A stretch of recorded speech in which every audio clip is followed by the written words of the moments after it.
Hi అండి, ఈరోజు మాది మధ్యాహ్నం లంచ్ రెడీ అయిపోయిందండి. మీరు కూడా చూసేయండి. ఇగో అన్నం వండేసానండి. ఇది పులిహోర చేశాను. చింతపండుతో చేశానండి పులిహోర, చాలా బాగుంటుంది.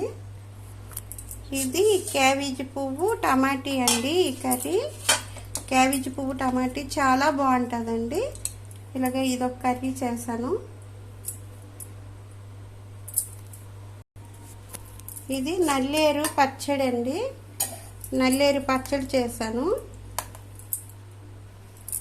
ఇది బీరకాయ అండి. ఈ కర్రీ బీరకాయ నువ్వు పొడి వేసి చేస్తే చాలా బాగుంటుందండి. ఇది నువ్వు పొడి వేసి చేశాను. ఇది చారు అండి, మామిడి అరుగుల చారు, చాలా బాగుంటుందండి. ఈరోజు వీడియో ఇంతేనండి. నచ్చితే లైక్ చేయండి.